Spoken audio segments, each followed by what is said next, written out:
Hey everyone, and welcome to my channel.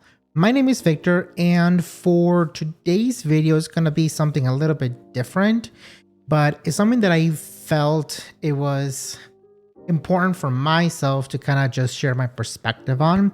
And this is specifically in regards to the video that Gooden came out over last weekend.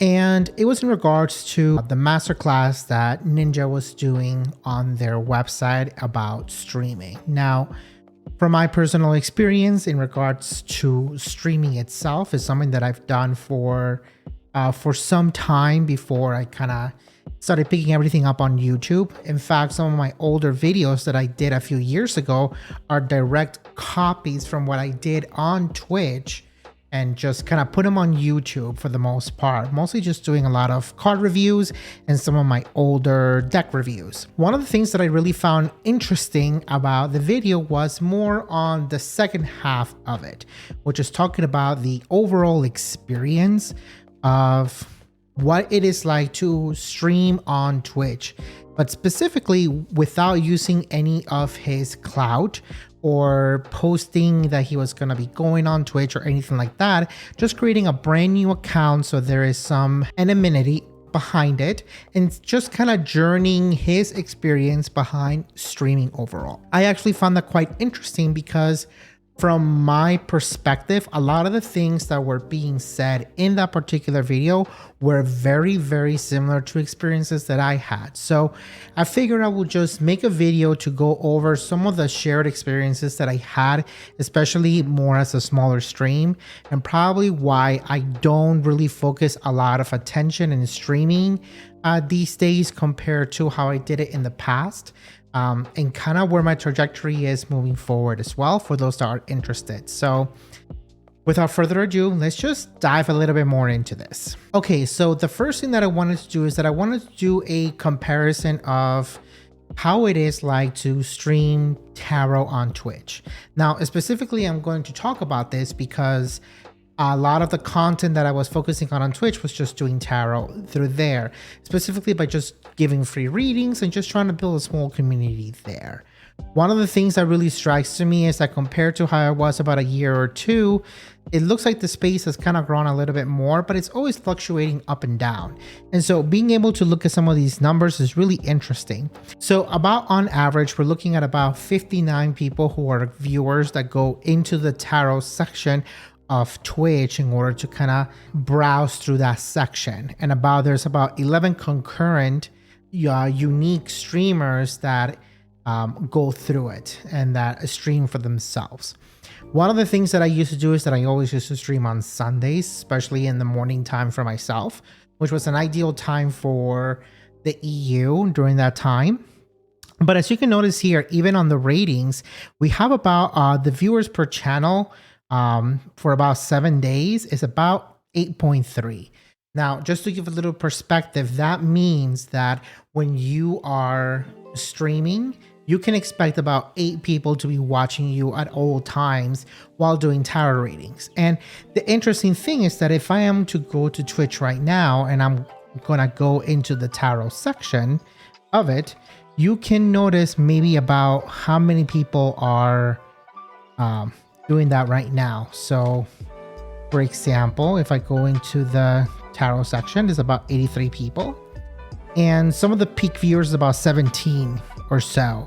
And so you can see there we have quite a variety of people, but you can have instances where there can be, first of all, this is the entire list, so it's a very small section in there, and there can be just one person in there, so essentially it's just you streaming, and then the 2/3 you can have somebody else at least.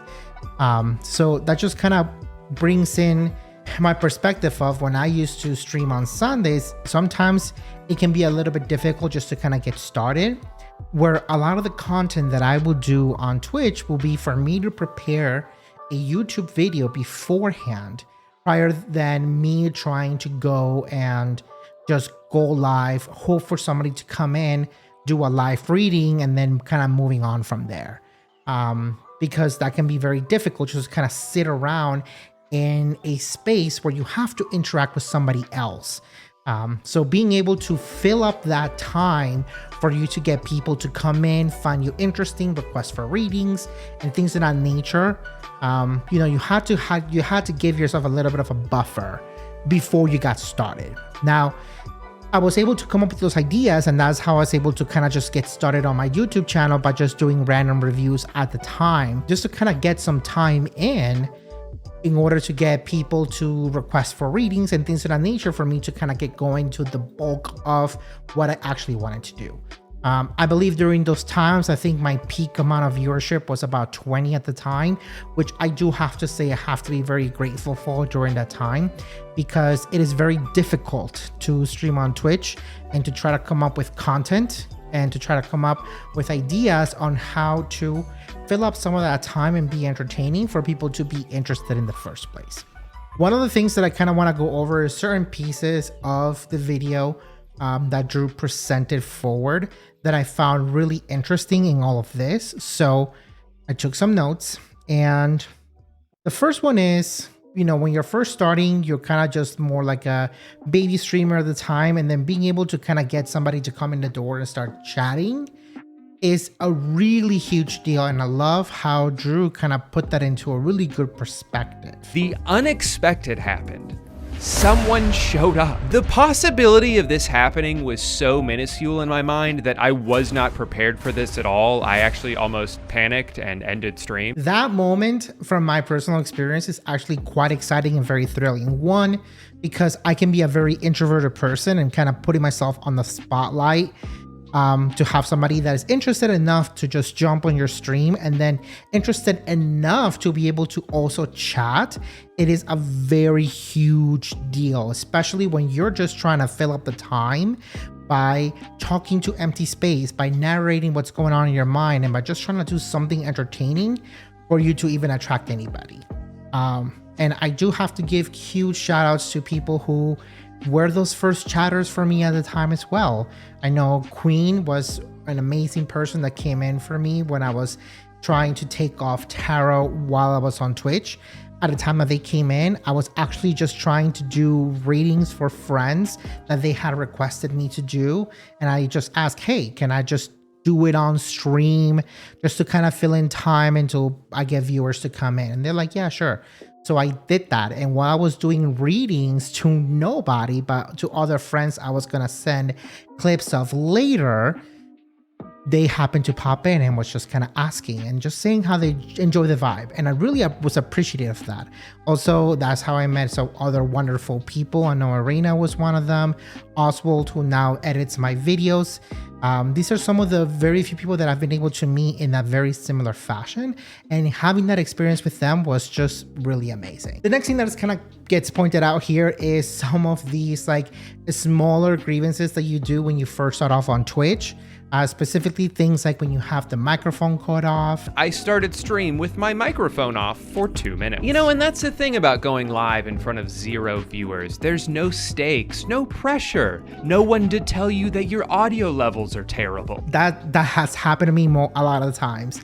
And most of the time when it has happened, at least that I can remember, I've had viewers telling me, hey, your microphone is off, or hey, your audio levels are a little bit off.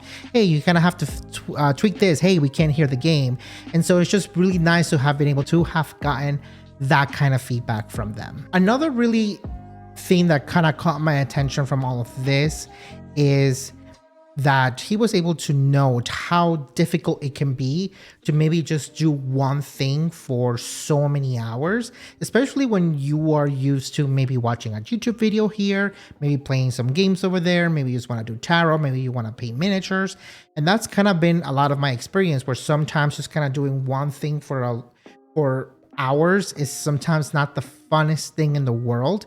And so trying to get that space to be a little bit more creative and to fill up that time can be really difficult. And he does a really good way of kind of explain that a little bit better too. And then my next stream took all the wind out of my sails. It was a combination of things. I was doing one of my least favorite Slayer tasks in RuneScape, a game I've already been getting kind of bored of lately. I am bored of this game. I was really tired that day, and the repetitiveness of what I was doing certainly didn't help. When there's no one there to bounce energy off of, it's really hard to maintain energy. And you feel like you should the whole time, just in case someone pops in and you have like 2 seconds to lure them in, and you never know when it's gonna be, so you have to always be ready. And that's one of the things that Drew kind of pointed out. Sometimes it can be really, really difficult for you to just talk to absolutely nobody while you are trying to play games, and to somebody to have there to kind of bounce off the energy.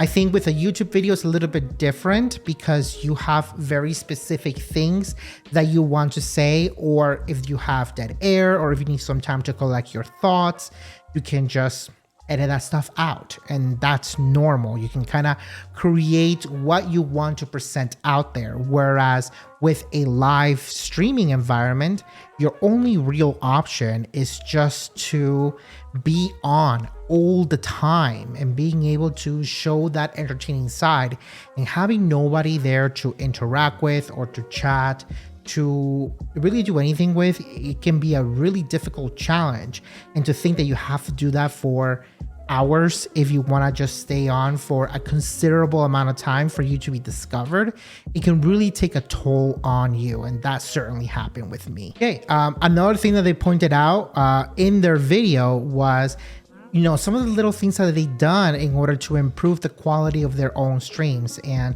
that's something that I found a lot of creativity in. In fact, I have gone through many, many different phases of me trying to upgrade a lot of the alerts, a lot of sounds, a lot of different things in order to make my streams a little bit more entertaining, a little bit more engaging, just so that this way it shows that you are more than just someone with a camera, play a game, and that's kind of it. But rather there's a personality attached to the production that you put into your live stream. And I have to say that I spent a lot of creative time. I've been able to contact artists. I spent a lot of my own money in order to create some of these very entertaining things.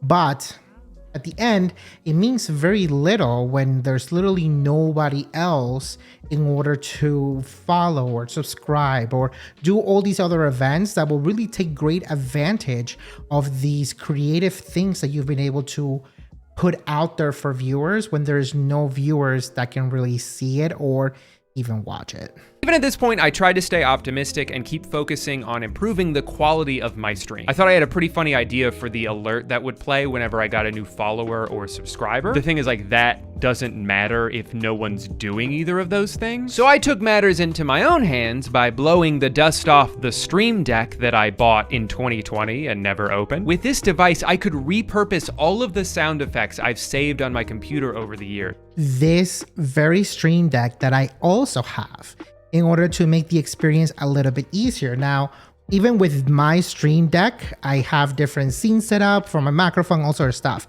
Why? Oh, and the proudest moment is having this little middle button right here that I have a bunch of different sound alerts that I've tried to customize in order to showcase on those streams. But it can be really difficult, you know, to put all this creativity and all this personality and not really having a lot of people really just discover you right off the bat. And that can be very difficult to be like, oh, let me improve this way, let me improve that way, so that the production looks a lot better in that sense. But 0 viewers is still 0 viewers, and getting found by just hitting a live button is extremely difficult. Now, in this next part that they go, as you can tell, I'm going in a chronological order. They really go off like, you know what, for this next stream, I'm just gonna give my best. I'm gonna make it so entertaining. I'm gonna be so loud. I'm gonna put my best foot forward. It's gonna be the best stream yet.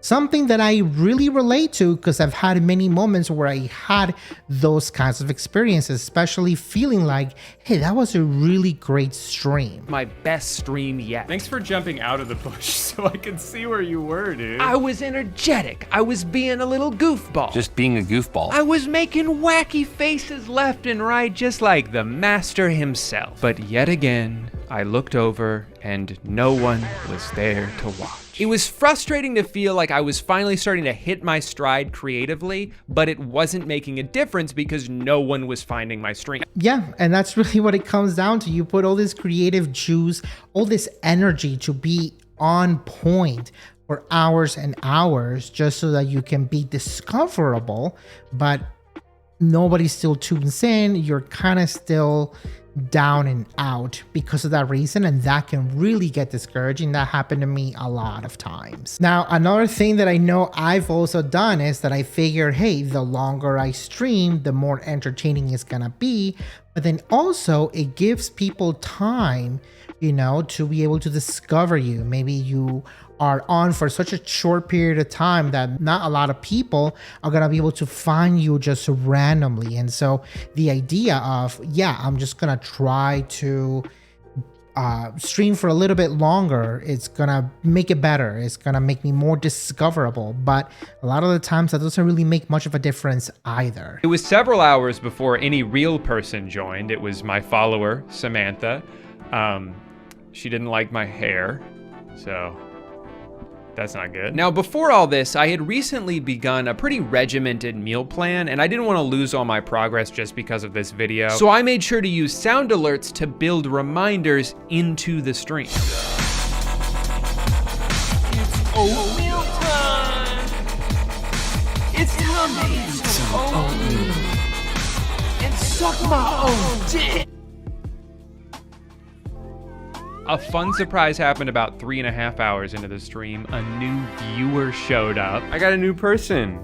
Welcome in. I've streamed so many times. I've only had one chatter. I was confused by his message though. He said 24 hours? Really? Like he doesn't believe that I could do it. You don't know anything about me, dude. You don't know what kind of resolve I have. Then he told me that I look really bored and that I should chew on something. You know, it's not my fault that I have resting bored face, because my face does this. That was his final message in the chat. He never came back. Yeah, so even though you can stream for 3 or 4 hours or do a 24-hour stream, it can get really discouraging and you can even feel bored when you're not just like, yeah, let me do this and keep that same energy level all the time. And I felt that real fast, which is why every time I think about streaming, I always think of this very draining process of always having to be up and hyper and alert and entertaining and blah. So that to me takes a whole lot of energy, considering I'm more of like a calm and reserved person. Just to put that much effort out there just to kind of see very little result, it can be very discouraging to top on everything else. So all in all, Drew does a really good job in being able to go through the very end and kind of just recap this entire experience of being able to stream occasionally throughout an entire week, plus doing a 24-hour stream and kind of seeing the results that they got. Let's recap. I streamed for about 40 hours on this account, and during that time, roughly 25 people came in at different points, but almost none of them stayed for more than a few seconds. 3 people actually typed a message in the chat, but one of them was a bot. After spending $150 to dye my hair and delivering 24 straight hours of high-octane content, except when I fell asleep, I grew all the way from 1 follower to 1. I still have 1 follower. Yeah, think about it. Streaming for 40 hours, to me, that's a full-time job.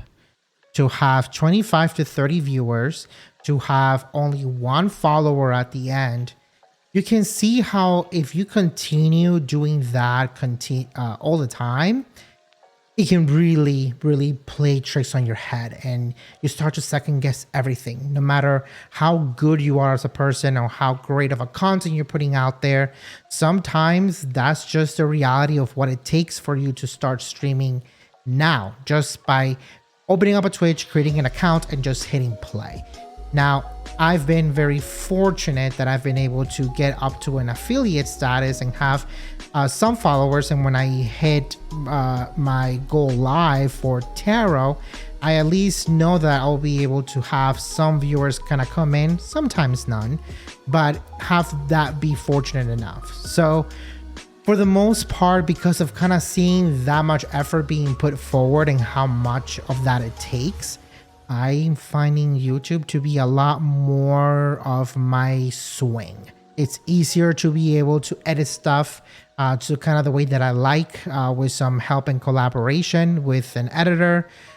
Being able to plan out and think about what kind of content it is that I want to do, what points do I want to hit, what kind of message do I want to put out there, and then have that live there the entire time. Something that you don't really get a lot of discoverability through Twitch, because even if you stream, even if you put a video out there, you have the VOD be saved. People are not going to Twitch to watch VODs. That's why you have things like YouTube. People are there to watch you as a live streamer. Now, if you were to ask my personal opinion on how's the best way to go about it now, I think being able to be a part of a already established community, being able to make some online friends, people who are already streamers, and being able to network that way is a really great opportunity. And I don't mean network in order for people to come and watch your stream, but rather being able to make genuine connections with people of a very similar community that you're already in, so that when you go live, people already know who you are. Whether you have a space on YouTube or a community within Twitch itself through other streamers, or having a following through Twitter or TikTok, once you go live into Twitch, it makes it a whole lot easier for you to be able to get people that are going to be interested in doing this. And I think that was the beautiful part about this little experiment that Drew did, was that he took time where he wanted to make sure that there was no announcement that he's gonna go live. Even though he has millions of subscribers and a great following behind him, he didn't want to have that kind of bias going into it, because that was gonna negate part of the experiment that he was already gonna embark on. And just being able to see his perspective of having millions of followers, that even if you're just hit play on Twitch just to kind of see how you're gonna grow, you're gonna need a whole lot of luck, because you can put a lot of energy out there, but without any of those other established connections through Twitter or YouTube or TikTok or anywhere else, it just makes it a whole lot harder for you to be able to grow and expand in that space. 0 viewers. No one technically watched. When there's no one there to bounce energy off of, it's really hard. Thank you so much to everybody who watched today, which from the looks of it was nobody. That doesn't matter if no one's doing either of those things. But yet again, I looked over and no one was there to watch. It was frustrating to feel like I was finally starting to hit my stride creatively, but it wasn't making a difference because no one was finding my stream. No one else had popped in at all. Why is no one here to appreciate it? No one even knows that I'm here. No one even knows that I'm doing this. No one was there, obviously. If people weren't joining the stream before, they weren't gonna pop in now. So that's kind of what I had for this video, to be honest, was just to kind of make a comment on some of the points that I found really interesting in that video that I watched. It was something that was recommended on my YouTube, and I figured, hey, I'll give it a shot. I think it looks very interesting. And to kind of see a lot of the same points being hit from my personal experience, I just felt, hey, you know, he might be doing a whole lot of different games and being more of a variety type streamer.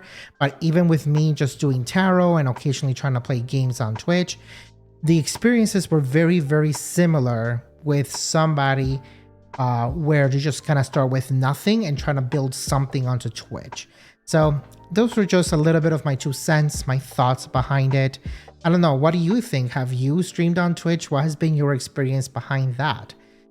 Because sometimes I get really curious if maybe my experiences that I had is just like, man, I must have just such an awful luck for me to go through these experiences all the time and then, you know, not being able to grow as much as I want. But it is what it is, because now I get to kind of put my little space here on YouTube and be able to just kind of grow here, have my videos stay here, be able to grow organically on their own, and just kind of do my own thing without having to worry about being high energy all the time. Now I just get to be really high energy for these videos that I get to make instead of just hours and hours on end. That's kind of all I have for now. I really do appreciate everybody's time for this. And without further ado, take care. Bye.